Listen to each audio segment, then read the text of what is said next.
Begitu banyak hal yang terlalu sulit untuk dipahami. Begitu banyak pemahaman telah terbunuh. Dengan pinjaman bisa melatih menipisnya nurani. Begitu banyak jati diri telah bunuh diri di negeri ini. Dan air mata hanya sebagai penanda di atas batu nisan bernama kejujuran. Lalu di atasnya ditancapkan bom.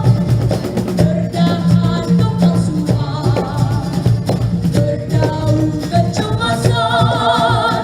Bom itu telah membiak menjadi hutan.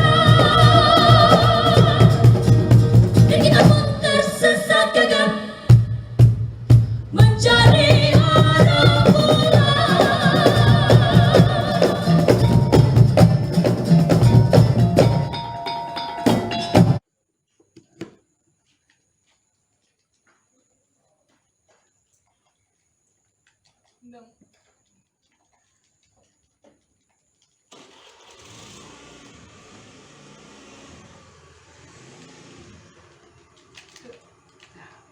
pulang. Pulang.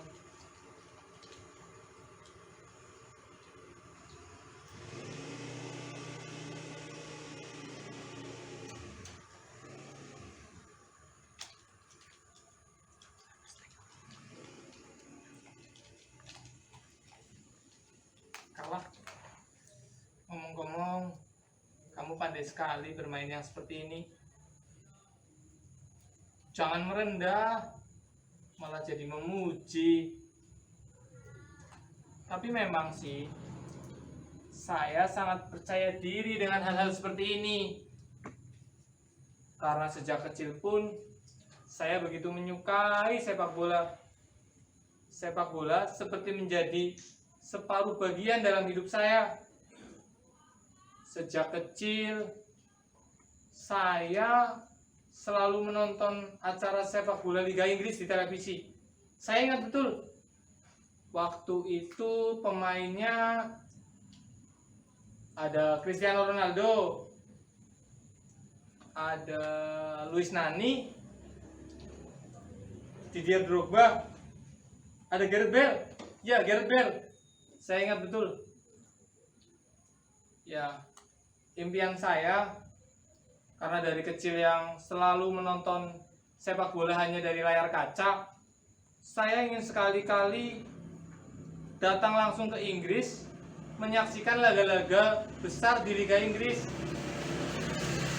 Saya ingin merasakan bagaimana riuh rendahnya supporter ketika gol tercipta atau ketika tim kebobolan. Saya merasakan sangat semangat ketika gol tercipta, dan saya akan merasa sangat sedih ketika tim yang saya sukai, ya Tottenham Hotspur, kebobolan. Itu persis seperti yang saya rasakan seminggu yang lalu. Saya terbang ke Liga Inggris untuk menyaksikan laga Tottenham dan Liverpool. Seperti pertandingan kita barusan, dan hasilnya sangat jauh berbeda. Tottenham harus dilibas Liverpool 0-4. Sialnya lagi, seperti jatuh tertimpa tangga. Saya dicegat polisi di Bandara Soekarno-Hatta. Tangan saya diborgol. Saya disangkakan korupsi. Padahal saya tidak merasa saya korupsi. Saya merasa saya mengambil hak saya sebagai seorang pejabat. Rakyat-rakyat, partai-partai itu juga, mereka semua munafik. Mereka menistakan apa yang sudah saya lakukan. Apakah rakyat lupa Saya sudah mengorbankan berjuta-juta rupiah hanya untuk membeli suara-suara mereka. Dan partai-partai itu juga lupa. Saya sudah menggelontorkan bermiliar rupiah hanya untuk memenangkan calon pilihan presiden mereka.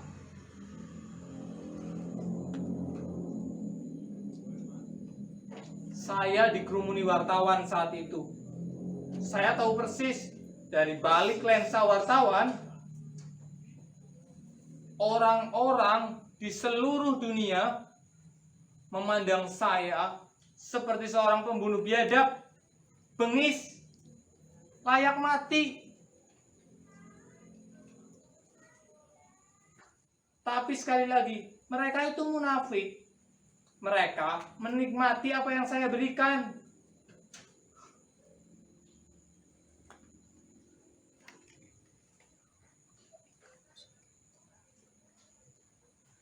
Oh iya, terima kasih sudah mengingatkan.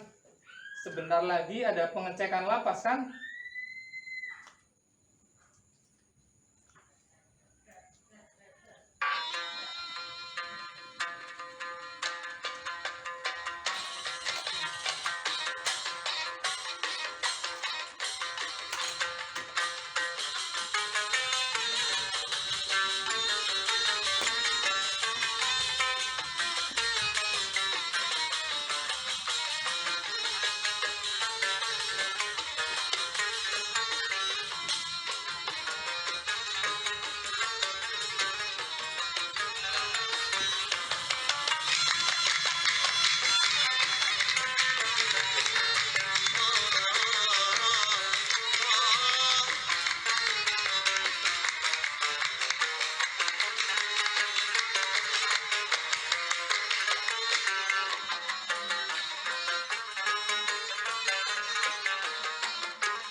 ومن بادئ الوقت هذا طبع الأيام ومن بادئ الوقت ترى هذا طبع الأيام عذبت الأيام ما تمضي لياليها تمضي لياليها Ya Tuhan, ampunilah saya. Saya menyesal telah memakan uang rakyat. Kalau saja saat itu saya tidak memenuhi nafsu setan. Setan membisiki saya. Setan masuk ke dalam diri saya. Saya menyesal ya Tuhan. Ampuni saya. Saya memang pantas dihukum gantung seperti Antoinette di Prancis karena memberangus uang rakyat. Saya rela Tuhan. Saya rela. Saya rela kalau harus dihukum mati.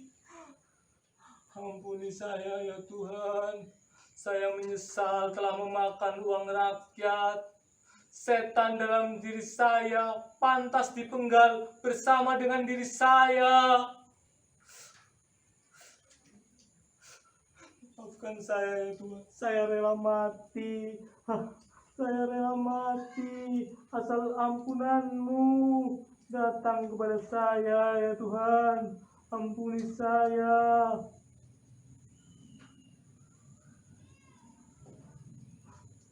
Ampuni saya ya Tuhan.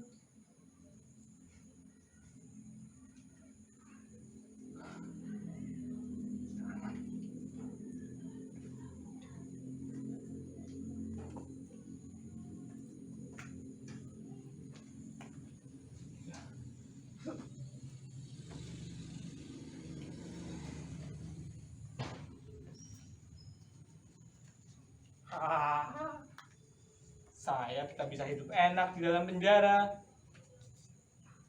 Rakyat-rakyat munafik dan partai-partai itu tidak mungkin mengendus saya. Bahkan polisi pun tidak berani menegur saya. Sipir penjara yang tadi, kalian tahu? Saya sudah memberinya uang. Dan karena pengecekan lapas sudah selesai, dan wartawan yang akan meliput juga sudah melihat kesedihan saya, rasa-rasanya saya ingin menitipkan uang ini pada kalian. Tolong kalian belikan saya alat fitness. Saya ingin sel saya yang besar tersedia alat fitness dan saya bisa berolahraga agar tubuh saya tetap sehat dan bugar.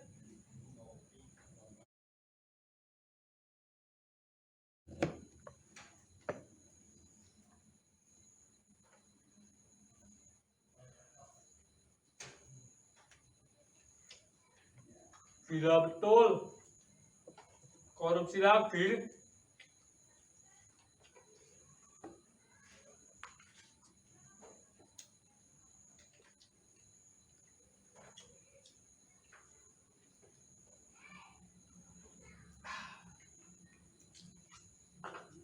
Tikus-tikus itu menggaruk setiap ada kesempatan.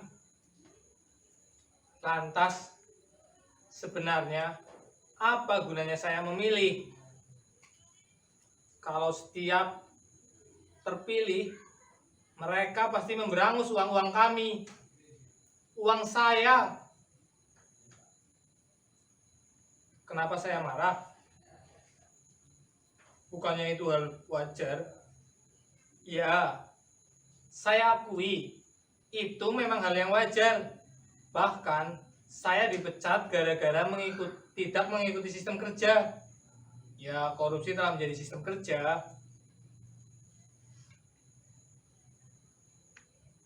Kamu minta saya ceritakan bagaimana saya dipecat? Sebenarnya saya tidak terbiasa mengumbar aib orang. Orang tua saya selalu mengajari saya untuk berbuat baik, tidak menggunjingkan orang. Tapi karena ini kamu, ya hanya karena ini kamu yang sudah membuatkan saya kopi, memberi saya nasi dan lauk, apalagi dengan cuma-cuma, saya akan memberitahu kepadamu. Jadi awalnya saya bekerja di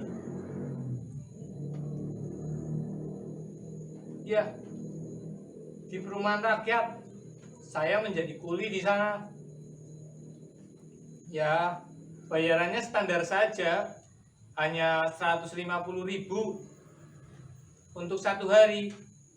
Tapi mandor saya memberi kami semua 50.000 setiap hari. Ya, mandor saya memang baik. Setidaknya begitu saya kira. Tapi sekali lagi, saya tidak pernah berprasangka buruk. Orang tua saya mengajarkan saya untuk menerima kebaikan orang lain tanpa ada sedikit pun prasangka. Pernah suatu waktu pada saat kecil, saya mengira teman sebangku saya mencuri ballpoint milik saya. Saat saya menceritakannya kepada bapak saya langsung matanya merah. Plak. Saya digetok pakai tangan. Ya, saya sadar saya salah waktu itu. Saya sudah mencurigai teman saya sendiri. Padahal seharusnya saya berprasangka baik seperti pesan Bapak.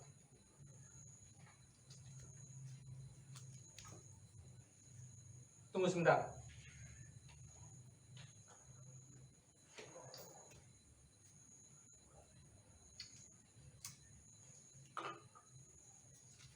Gila ya. Mereka masih bisa tersenyum loh. Padahal mereka tahu mereka bersalah karena korupsi. Negeri ini memang sudah gagap. Benar-benar banyak orang yang tersandung kasus korupsi. Menelan ludah mereka sendiri.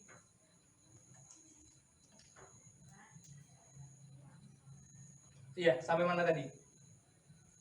Oh ya, saya bekerja di perumahan rakyat dan Pak Mandor memberi saya uang 50.000 kan? Saya lanjutkan. Jadi waktu itu hari Jumat, saya ingat betul, saya baru saja selesai melaksanakan sholat Jumat. Saya baru saja berdoa agar proyek ini berjalan lancar, agar tidak ada suatu kecelakaan apapun. Dengan tulus saya berdoa, dan sebagai seorang kuli yang profesional, tentunya saya akan mengadu pada Mandor kalau bahannya ada yang kurang, dan ternyata tepat, semennya kurang 50 sak. Maka sontak saya sebagai kuli profesional menemui Mandor saya. Pak Mandor, jadi semen kita kurang 50 sak. Mungkin kita harus beli lagi supaya bangunannya kokoh. Beli lagi pemborosan. Sudah, lebihkan saja pasirnya dan kurangi semennya. Tapi Pak Mandor, kalau begitu nanti bangunan yang kita buat gampang rubuh.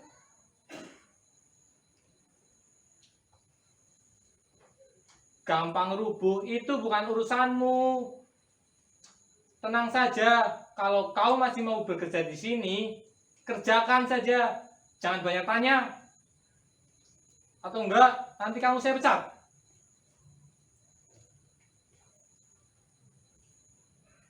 Saya tidak berkata apa-apa lagi.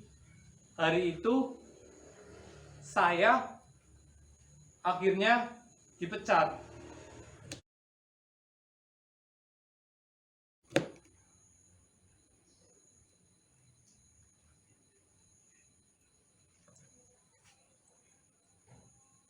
Uang. Saya dapat banyak uang. Dibanding beruntungan saya.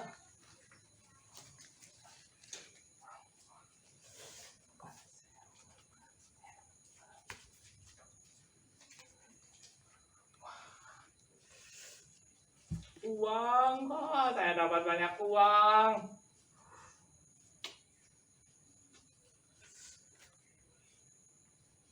Sudah habis.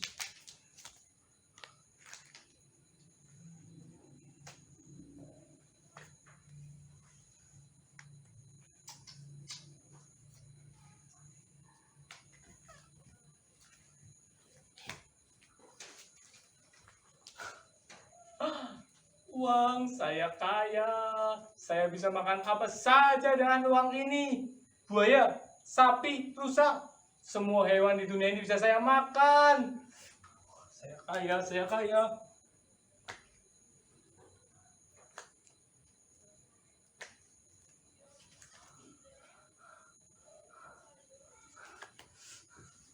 Buat apa uang ini? Buat beli makanan tentu saja. Makan uangmu sekarang juga makan uangmu.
Siapa sih itu? Ganggu.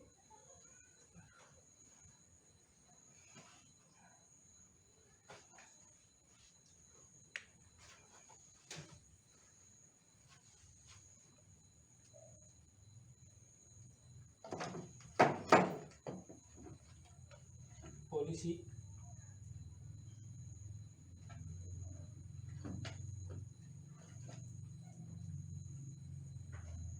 Itu Pak Mandor kan? Loh, bukannya yang di sana?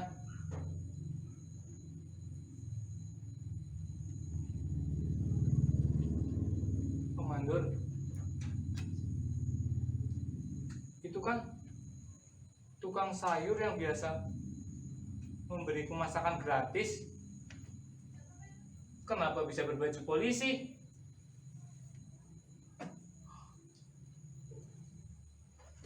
Maaf Pak Mandor, maaf. Rupanya saya menceritakan semuanya kepada polisi itu mengenai Pak Mandor. Kasihan betul anak-anaknya. Dia melihat bapaknya ditangkap karena kasus korupsi. Untung saya sudah keluar. Padahal saya sedang enak-enak mimpi. Orang-orang, polisi, Pak Mandor, dan keluarganya mengganggu saya lagi. Kalau mau ditangkap, jangan hari ini dong. Tunggu saya beli kamera dulu, biar saya abadikan. Saya mau kembali tidur. Saya mau bermimpi.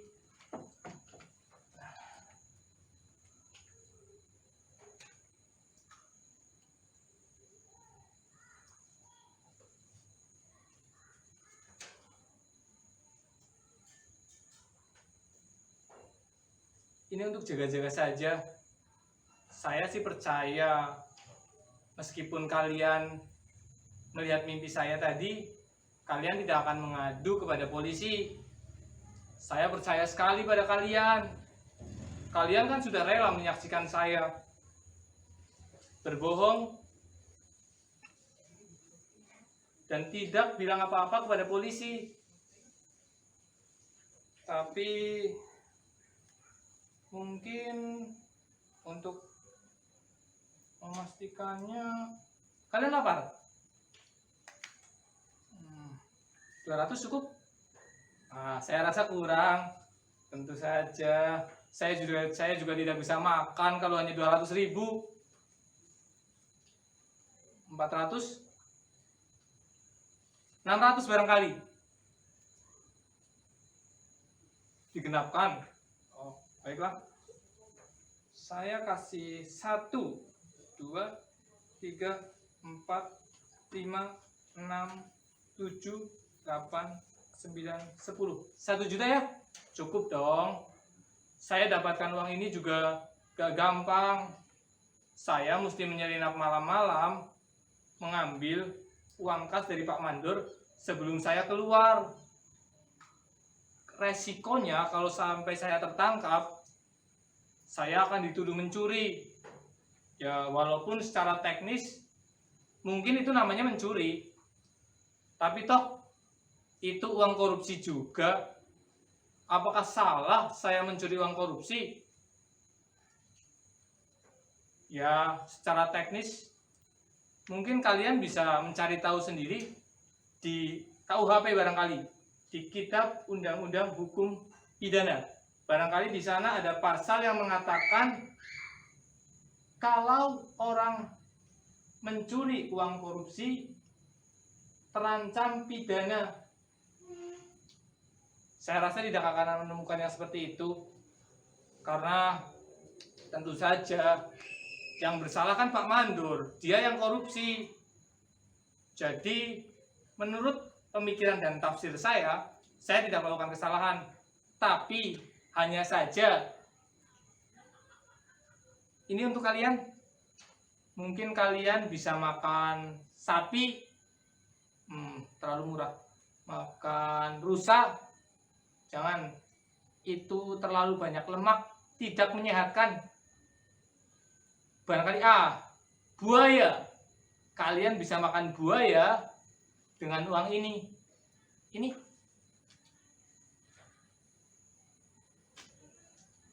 tolong penuhi mulut kalian sampai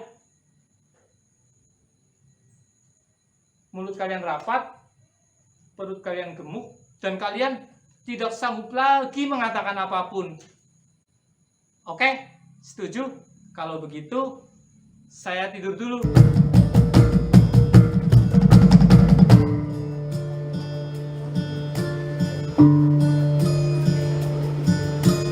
Aku pernah belajar menghemat kata-kata, sedikit bicara, banyak bekerja. Tapi engkau malah mengajariku agar menambah kata-kata, agar bisa dikurangi, dan sebagian dari kata-kata masuk ke kantong celana.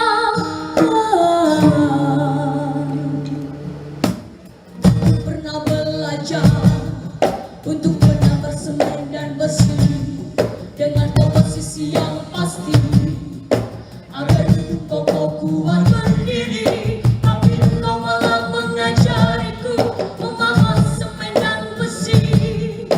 Gedung pun ambruk dengan sendiri. Aku pun terheran-heran di pagi buta, banyak polisi menjaga jalan dan meronda.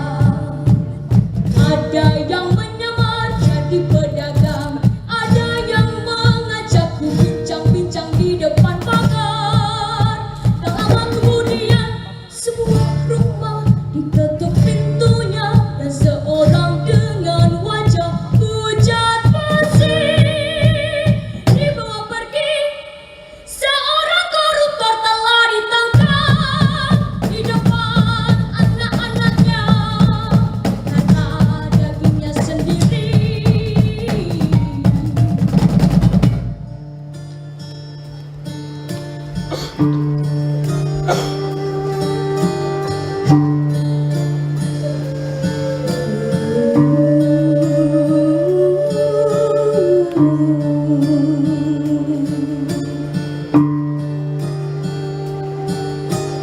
Begitu banyak hal yang terkadang terlalu sulit untuk dipahami. Para koruptor melambaikan tangan di layar televisi. Mungkin mereka bangga merasa dirinya tak tercela, atau jangan-jangan korupsi telah menjadi sebagai kisi-kisi dari sistem kerja. Begitu banyak